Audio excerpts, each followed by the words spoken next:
Hꯧzik sognariba Russia amasung Ukraine gi lanfam asida Russia gi maikaidagi crude oil yonduna madudagi fanglakpa paisa adu sizinaduna Ukraine gi mathakta landariba asibu thingnabadagini haiduna G7 EU amasung Australia ga punsinduna Russian crude oil gi mathakta price cap Laothorakle country sing asina punsinduna Russia gi crude oil gi mathakta thamlapliba price cap adugi mamal asina $60 per barrel ni Hairiba asi 2022 gi 5 December hayengi numit asidagi chanaba hauragani haiduna Laothorakle Khongthang asigi matungina lairiba country sing asina karigumba Russia dagi crude oil leiba taragadi madu $60 per barrel gi mamal asidagi hena leiba yaroi tabadi yagani haibani Malem asigi mafam kaya asida crude oil gi oiba transportation gi damakta chatliba jahas amasung mashigi transportation gi service asi ayambana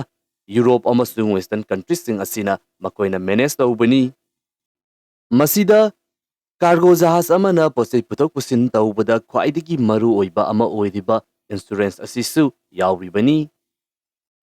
maramasina karigumba atopa country amana Russia dagi crude oil leiba matamda makoina thamkiba mamal $60 per barrel asidagi hennaba mamal da leiba taragadi transportation gi oiba masigumlaba servicing asi hairiba country sing asina provide tawroidoribani masida sunattana G7 countries amasung EU gi oiba country sing asina porakriba rule asibu follow tawdaba country adu makoi gi oiba relation adu da su yamna chawba ahongba ama adumak aikoina uba fangadoribani hairiba country sing asina Russia gi crude oil gi mathakta thamliba price cap asi lepa matamdasu country sing asigi manungda yamna cheyenaba adumak thoki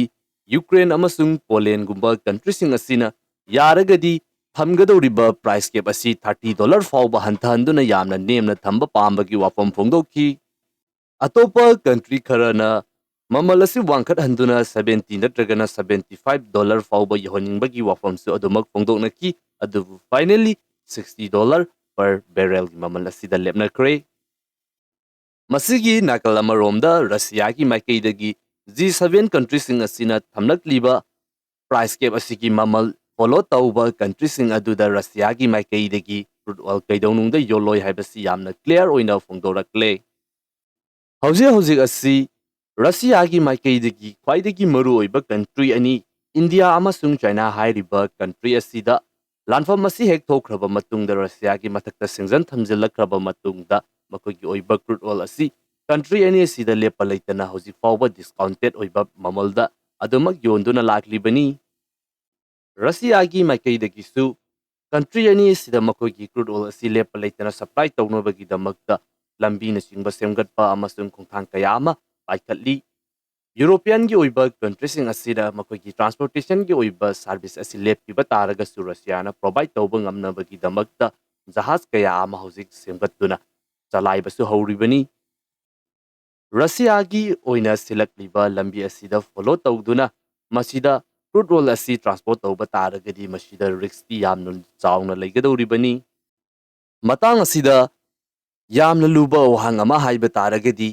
India hairiba country asi hauzik G7 na thamlakliba price cap asi follow tawgadoribra natragana India gi oldest amasung khwaidagi naknaba partner ni hairiba Russia ga adumak khusamnaduna chatgadoribra haiba wahang asini India gi oina yamna luba choice amadi suksoi soidana oigani